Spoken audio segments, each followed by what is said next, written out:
Hebreus 12, 2.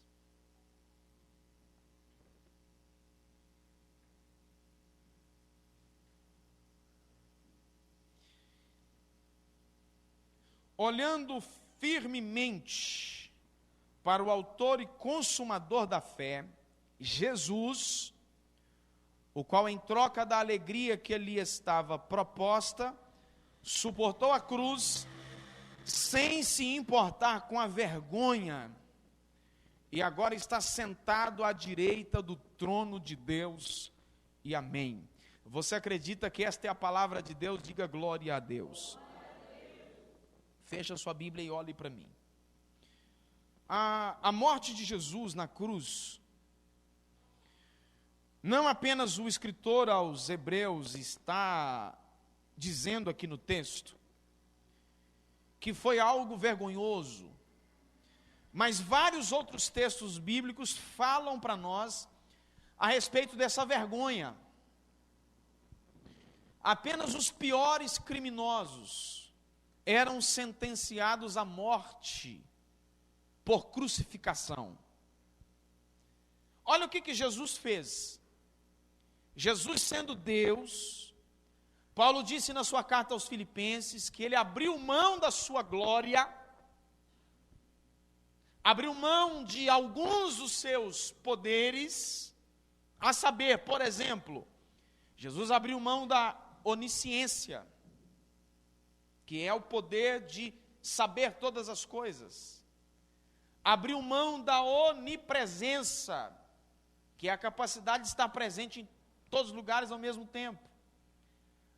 Abriu mão da sua onipotência, que é o Todo-Poderoso, a capacidade de ter todo o poder. E Jesus se fez homem e se submeteu a uma morte humilhante por crucificação. E aí o escritor aqui disse que nós precisamos olhar firmemente para Jesus. Olhando firmemente para Jesus, que é o autor e consumador da nossa fé. Às vezes nós tiramos o olhar de Jesus e focamos em outras coisas. Focamos em pessoas, focamos em circunstâncias, focamos em situações, mas o texto está nos orientando que nós precisamos ter o nosso olhar focado nele, olhando firmemente, sem titubear. Como e para onde olhamos será determinante nas nossas tomadas de decisões. Você vai olhando para uma coisa, você vai alimentando o seu coração daquilo. Eu tenho um amigo que diz o seguinte: olha, sempre que eu desejo comprar uma coisa que às vezes está fora da minha condição de comprar, eu me assento, penso um pouco e espero a vontade passar. Porque vai passar. Mas se você ficar com seus olhos todo o tempo buscando, procurando, independente do que seja, isso que você está focado vai influenciar nas suas decisões. A sua decisão é baseada naquilo que você olha. Uma frase atribuída a Leonardo da Vinci diz que os olhos são a janela da alma. Jesus disse algo parecido com isso. Mateus 6, 22, 23. Os olhos são a lâmpada do corpo. Se os seus olhos forem bons, todo o corpo será cheio de luz. Se, porém, os seus olhos forem maus, todo o seu corpo estará em trevas. Para os judeus, o olho é algo que transmite algo de bom ou de ruim. O olho de alguém pode transmitir inveja, maldade, isso na cultura judaica. O olho de uma pessoa, ou pelo olho, se percebe se a pessoa é invejoso, cobiçador. Isso pode trazer até maldição, isso nesse entendimento judaico. Os nossos olhos talvez sejam a parte mais sensíveis do nosso corpo. Qualquer coisinha que encosta nos nossos olhos nos irrita, nos incomoda. A luz na qual vivemos, ela é captada pelos olhos. O nosso vínculo com o mundo visível, sem os olhos, o mundo nos seria apenas escuridão. O salmista deu um exemplo bom ao afirmar no Salmo de número 101 e o versículo 3, quando ele diz: não olharei para coisa má, não olharei para coisa que seja vulgar. Para onde temos direcionado o nosso olhar?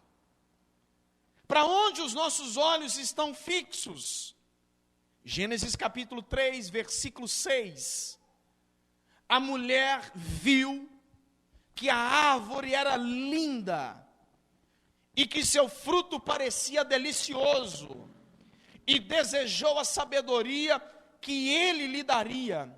Assim tomou do fruto e o comeu. Depois deu também a seu marido que estava com ela, e ele também comeu. Algumas coisas aqui. Primeiro, que esse fruto não é maçã. Eu não entendo qual que é o preconceito com a maçã, gente. Não poderia ser qualquer uma outra coisa, laranja, banana, seja lá o que foi. Não pode ser maçã, porque o texto fala que Deus retirou a árvore. Nós não sabemos que jeito que é o fruto.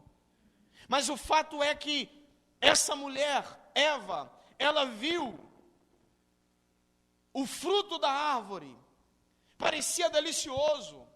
Ela olhou para a árvore e percebeu que a árvore era bonita, agradável. Aquilo chamou a sua atenção. Ela foi atraída por aquilo que viu. Tiago disse na sua carta, capítulo 1, versículo 14 e 15, que a tentação vem dos nossos próprios desejos e nos seduzem e nos arrastam. Esses desejos dão à luz o pecado, e quando o pecado se desenvolve plenamente, gera morte. A árvore era boa e agradável, era desejável. Aquilo mexeu com as suas emoções. Para onde o nosso olhar está voltado? De fato, o pecado tem um aspecto atraente e proporciona, de certa medida, alguma forma de prazer. Mas isso aqui é como o anzol, como uma isca, é como uma armadilha de caça. Os nossos desejos nos seduzem e nos arrastam para longe da fidelidade de Deus. Às vezes, é mais fácil culpar. Isso começou lá atrás. Olha que quando Deus chegou para Adão, porque ele era o responsável.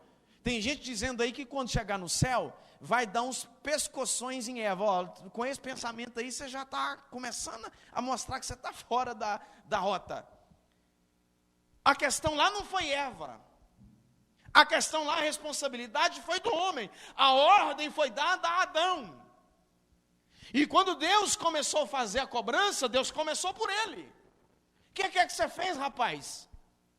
Aí ele jogou a culpa em Eva. Foi a mulher. Aí Deus chegou agora então para a mulher. O que é que você fez, dona? A mulher falou: foi a serpente. E iria naquela jogada de culpa. Aí, desse jeito assim, a impressão que eu tenho é que a serpente olha para trás para tentar culpar alguém também, não viu ninguém, aí assumiu a culpa. É mais fácil culpar alguém, quando na verdade nós precisamos compreender que a origem do mal, a origem da tentação está enraizada dentro do nosso próprio coração, ou seja, faz parte de nós, cada um é tentado. Indica que aqui um problema é universal, é um problema de todos, cada um é tentado. Para onde você volta o seu olhar? Eva dirigiu o seu olhar para uma árvore proibida e ela se deu mal. Para onde dirigimos o nosso olhar? Ainda existe um outro tipo de olhar. A visão de Eva, o olhar de Eva foi uma visão tentadora. Mas existe ainda uma outra visão, uma visão de cobiça. Gênesis 13, 10 e 11. Ló olhou demoradamente para as planícies férteis do Vale do Jordão, na direção de Zoar. A região toda era irrigada como o jardim do Senhor, ou como a terra do Egito. Ló escolheu para si todo o Vale do Jordão, a leste de onde estavam, partiu para lá e se separou do seu tio Abraão. As verdejantes e bem cuidadas campinas de Sodoma e Gomorra foram um atrativo para Ló. Ele já não era pobre, mas vendo aqueles pastos verdes, ele começou a pensar, olha, eu já vou aqui me tornar muito mais rico, eu vou prosperar. Ele viu aquilo como uma oportunidade para crescer. Certamente ele pensou que naquelas campinas ele poderia ser muito mais rico. No entanto, o que Ló atraiu, ou que atraiu o seu olhar, não levaria muito tempo para aquilo se tornar uma tragédia na sua vida. Perceba que ele disse o seguinte, olha, isso aqui parece as campinas do Egito. Isso aqui parece um jardim de Deus. No jardim do Senhor, como eu acabo de dizer, Adão e Eva foram tentados por aquilo que viram. Algum tempo mais tarde desse episódio de Ló, os filhos de Abraão se tornaram escravos no Egito. Perceba que aquilo que nós vemos pode trazer para nós sérias complicações se não for bem avaliado, se não for bem planejado. Sodoma e Gomorra são lembretes de que quando nós colocamos os nossos desejos, a nossa cobiça às vezes pelo ter mais, acima de uma visão espiritual, por exemplo, a gente corre sérios riscos. Existe o desejo que é legítimo e existe a cobiça. Você não deve ficar parado no lugar a vida toda.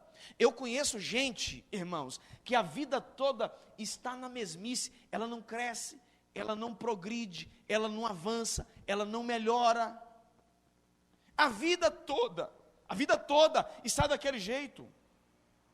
A pessoa nunca se move. A pessoa parece que estagnou. Ela parou no tempo, é verdade. Você vê a vida toda, ela está daquele jeito. E muitas vezes, nesse exemplo que eu estou dizendo aqui, é uma vida capenga, uma vida ruim, uma vida de sofrimento, porque não descruza os braços. Tem gente assim, você sabia disso? Tem gente que ele está enfrentando tragédias na sua vida, não é por causa das circunstâncias ruins da vida, é porque não se move, é porque não agita. Ó, gente, vocês me perdoam, mas assim, eu não tenho muita paciência com preguiçoso. Preguiçoso me dá assim um negócio esquisito, sabe? E tem gente que é assim. Tem gente que não se move.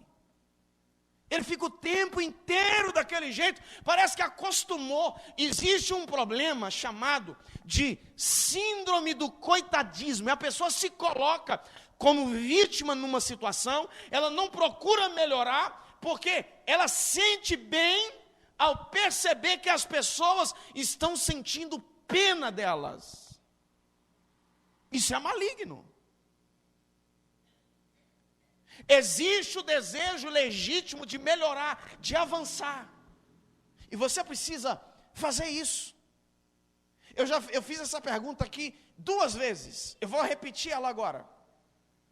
Daqui 10 anos, o que você pensa estar fazendo?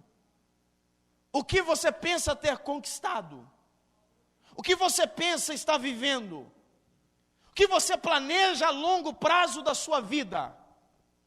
O que você pensa daqui a alguns anos da sua vida. É lógico, pastor, mas você não está esperando Jesus voltar? Estou esperando voltar agora, mas eu preciso viver a minha vida como se ele fosse voltar daqui 200 anos. Eu preciso planejar. Eu preciso arregaçar as mangas, meu filho, levantar cedo, correr atrás, trabalhar, melhorar, estudar, ler. Se eu parar no tempo, daqui 10 anos, eu vou estar do mesmo jeito. Faz uma retrospectiva na sua vida, 10 anos para trás.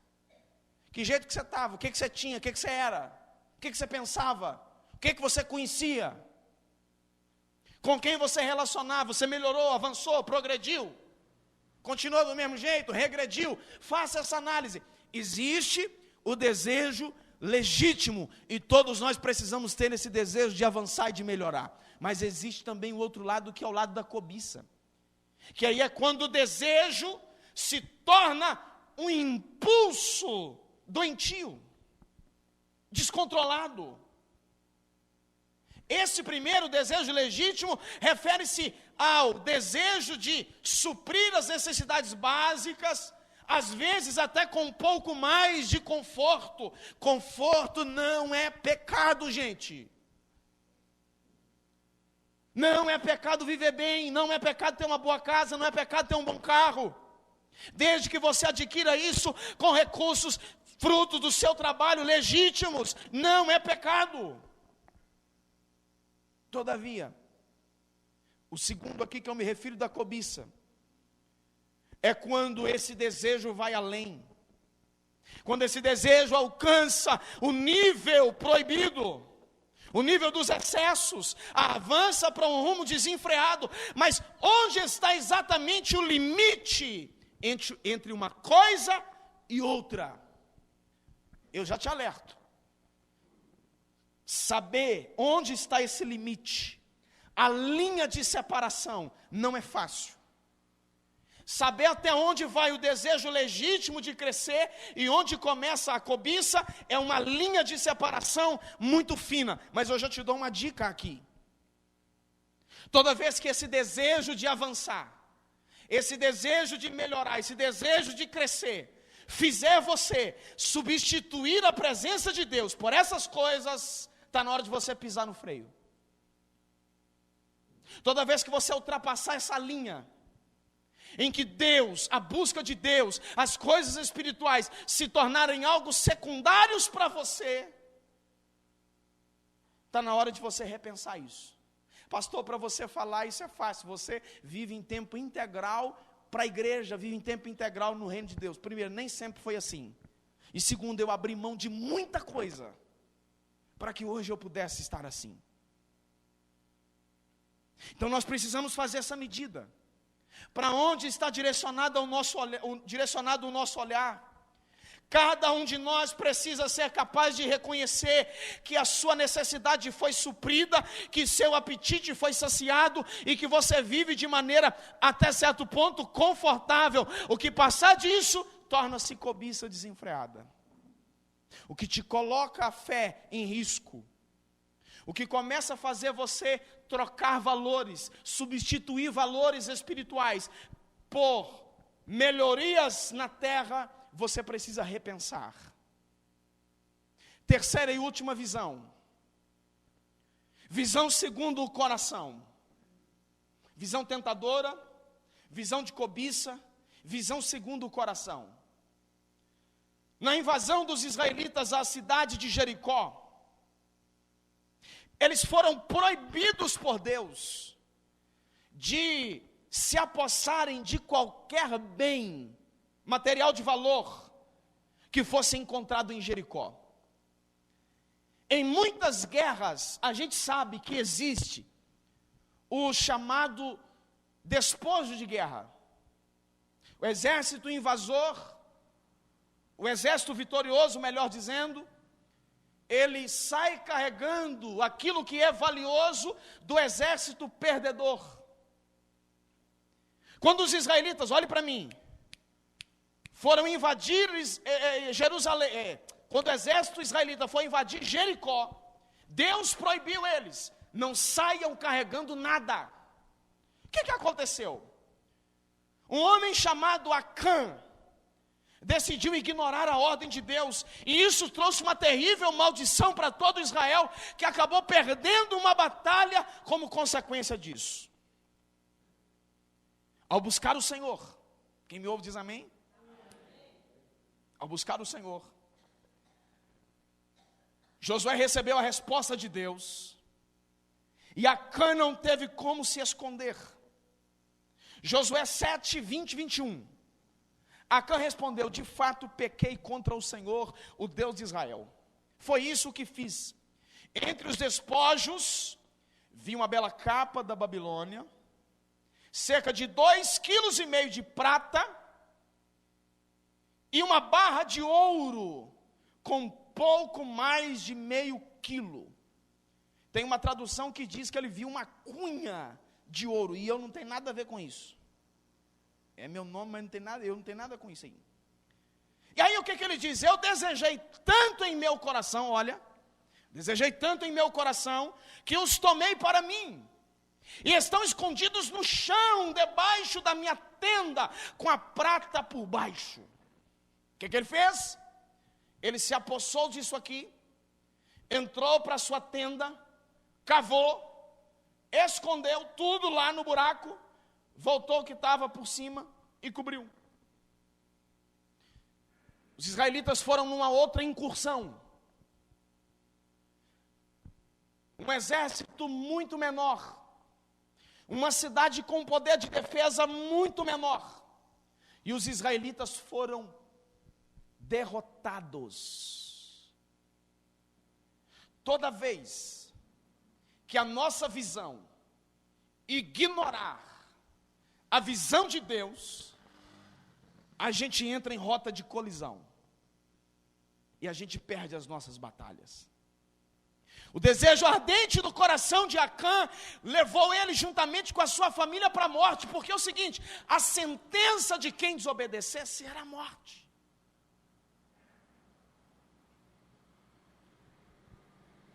A sua ganância foi a sua queda. As consequências de submeter nossas ações aos desejos do nosso coração podem custar um preço muito alto. Talvez não da morte fisicamente, como aconteceu com Acã, mas podem gerar para nós prejuízos seríssimos. Olha o que diz o texto de Jeremias capítulo 17, versículos 9 e 10. O coração humano é mais enganoso do que qualquer coisa e é extremamente perverso. Quem sabe de fato o quanto é mau? Eu, Senhor, examino o coração e provo os pensamentos. O que Deus estava dizendo com isso aqui? Coração aqui fala de sentimentos. Pensamentos falam de intenção. Então Deus estava falando através do profeta: olha, eu examino os sentimentos e examino também as intenções. Aí Jeremias termina dizendo: dou a cada pessoa a devida recompensa de acordo com suas ações. Isso aqui é a lei da semeadura. Ninguém planta um grão de feijão e colhe arroz. O que Deus estava dizendo através do profeta é que aquilo que nós semearmos, nós seremos responsáveis por aquilo. Essa é a visão do coração. Cuidado com o coração, gente. Coração é um negócio terrível. Coração engana a gente mais. Sabe? Eu já vi gente que estava num momento de festa com os amigos, celebrando. Terminou a festa, alguém falou com um daqueles que estavam juntos, que um outro que estava também na festa, tinha falado mal dele. E aí esse negócio do fala e fala e fala, é uma coisa satânica. Não entra nesse caminho. E aí esse amigo ouviu essas coisas e falou mais um monte de bobagem, porque o coração ficou inflamado. Só que os dias passaram, e depois o negócio se provou que não era nada daquilo. Só que até se provar, aquele supostamente ofendido já tinha passado um monte de coisa na sua cabeça, e o coração dele já tinha planejado um monte de coisas, de sentimentos ruins. O nosso coração é enganoso. Cuidado com as intenções do coração. Quem me ouve diz amém. O nosso coração é enganoso, é perverso. Por fim, aqui para eu fechar, ainda tem uma visão chamada a visão invejosa. O escritor aos Hebreus disse: olha, olhando firmemente para Jesus. Mas quando o nosso olhar é tirado de Jesus, quando tiramos o foco da nossa visão de Jesus, a gente corre o risco de ter outros tipos de visões, visão tentadora, visão cobiçosa, visão do coração enganoso, também a visão invejosa. Gênesis 37, 3 e 4, Israel amava mais a José do que todos os outros filhos, porque era filho da sua velhice, e mandou fazer uma túnica talar. Talar aqui é colorida, mandou fazer uma túnica colorida de mangas compridas. Quando seus outros irmãos viram que o pai o amava mais do que todos os filhos, odiaram-no e já não podia falar com ele de forma pacífica. Erros do pai: fazer escolha de filho. O pai e a mãe não devem ter filho predileto. Toda vez que um pai e uma mãe resolve eleger um filho em relação aos demais, ele arruma um problema. O pai deve tratar os filhos de igual modo, ainda que algum dos filhos seja mais próximo, seja mais atencioso, seja mais obediente, ou mesmo que algum dos filhos não seja para você aquilo que você gostaria que fosse. E ele faz exatamente ao contrário de tudo aquilo que você gostaria que ele fizesse. Ame-o. Não o rejeite. Não o trate com indiferença. Erro do pai. Erro também dos irmãos, que se moveram de uma inveja tão terrível. Irmãos, a inveja é um sentimento maligno. A inveja é um dos sentimentos mais perversos do coração do homem. Nós estamos aqui no culto fé. Uma das coisas que nós trabalhamos aqui nesse culto é a libertação. Aquele que tem um coração invejoso, ele precisa se libertar disso. Invejar, deixa eu lhe explicar aqui, não é desejar ter o que o outro tem. É o desejo irrefreável de possuir o que é o do outro. Ele não quer algo parecido, ele quer aquele. Ele não quer um carro do mesmo, ele quer o carro do sujeito, do amigo, do parente. Esse é o sentimento de inveja. José tinha a preferência do pai, e isso incomodou seus irmãos. Às vezes, o sucesso, por mais simples que seja, causa incômodos de fato. A inveja é o combustível que pode acender as chamas dos planos mais perversos do nosso coração. O que era inveja? A inveja para esses rapazes foi o estupim para acender o pavio de planos terríveis, inclusive de morte. Eles planejaram assassinar o próprio irmão. Alguém interveio na situação, nesse caso aqui foi Judá. Judá convenceu os demais irmãos a venderem José como escravo.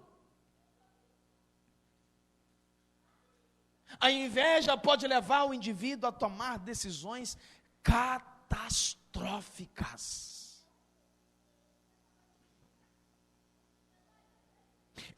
A inveja leva o indivíduo a não ter medida para burlar coisas, burlar princípios, para subir em cima dos outros, para alcançar aquilo que ele deseja. A inveja é algo terrível. Paulo disse que se temos alimento e roupa, estejamos contentes.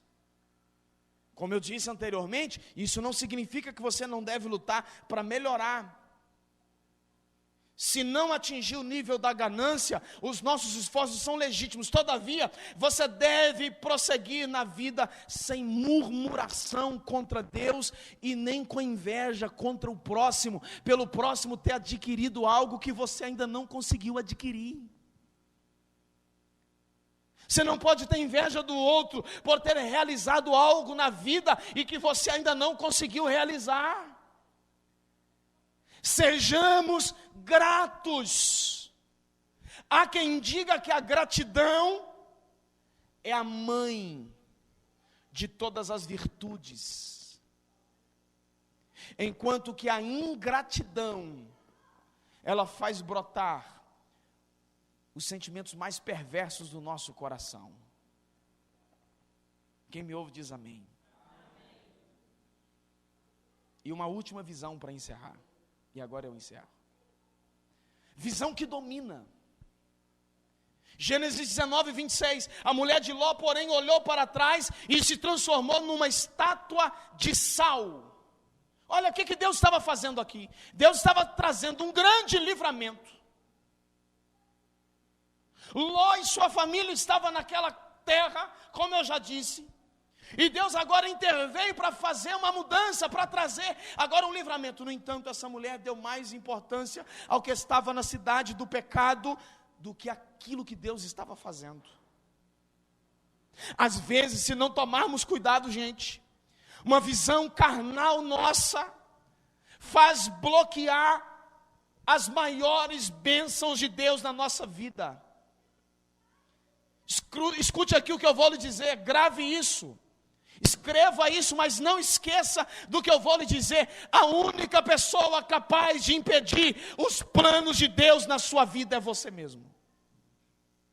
Ninguém pode impedir. Satanás e os seus demônios não podem impedir os projetos de Deus na sua vida. A inveja das pessoas não pode impedir os planos de Deus na sua vida. Os planos malignos de quem não gosta de você, de quem não foi com a sua cara. E tem gente que não vai com a nossa cara, gente, de graça. De graça. Nem mesmo isso é capaz de impedir os planos de Deus na sua vida. Todavia, você mesmo pode impedir os planos de Deus na sua vida. A maioria das promessas de Deus na nossa vida, elas são condicionais. Eu disse que elas são? Me ajuda a pregar. Condicionais por quê? Lá no Antigo Testamento tem várias coisas, vários momentos que Deus falou para o povo desse jeito. Olha, se atentamente ouvires os mandamentos. Condicionabilidade. Deus faz a promessa, mas eu preciso estar alinhado à promessa. Deus me faz um plano, eu preciso estar alinhado com o plano. Deus fez o plano de tirar essa turma lá da terra de Sodoma e Gomorra, mas a mulher olhou para trás. Faltou a essa mulher a compreensão daquilo que Deus estava fazendo. Isaías disse em 45, 22, olhai para mim e sede salvos, vós todos os limites da terra, porque eu sou Deus e não há outro. Quando nós tiramos o olhar de Deus, nós corremos o risco de nos perder. A nossa visão tem o poder de atrapalhar os planos de Deus na nossa vida. A visão de muitas pessoas está desfocada para o que realmente importa. A visão que temos do mundo, de família, de trabalho, de igreja, de pessoas, vão dominar a nossa vida. Qual é a sua visão em relação a tudo isso? Família, trabalho, pessoas, igreja, reino de Deus. É isso que vai dominar a sua vida. Muitas pessoas fazem das suas tragédias oportunidades para melhorar, mas outras pessoas fazem das suas tragédias momentos para ficar murmurando, reclamando. Algumas outras transformam até simples gotas em grandes tempestades. Que Deus possa nos ajudar, que Deus possa nos abençoar, abrir a nossa visão. Assim, certa noite, o rei da Síria mandou um grande exército com muitos carros de guerra e cavalos para cercar a cidade. Na manhã seguinte, o servo do homem de Deus se levantou bem cedo. Ao sair, viu que havia soldados, cavalos e carros de guerra por toda parte. Então ele disse: ai, meu senhor, o que faremos agora? Não tenha medo, disse Eliseu, pois do nosso lado há muito mais do que do lado deles. Então Eliseu orou e disse: ó Senhor, abre os olhos desse moço para que veja. O Senhor abriu os olhos do servo e ele viu as colinas ao redor. Ele viu então que nos altos das montanhas havia carros e cavalos de fogo.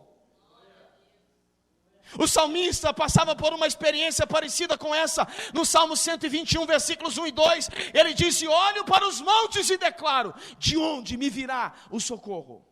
E ele disse: o meu socorro vem do Senhor, que fez os céus e que fez a terra. A nossa visão tem o poder de nos colocar na rota da bênção e também nos tirar do caminho da bênção.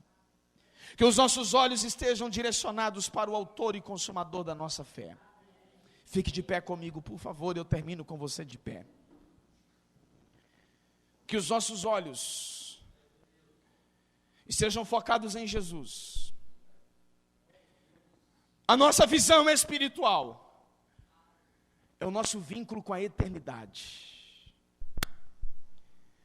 As vitórias que queremos depende de focalizar a atenção no Senhor Jesus. A minha oração é que a nossa visão seja limpa. A minha oração é que a nossa visão não seja perturbada, turva, que caia as escamas, que toda névoa seja dissipada,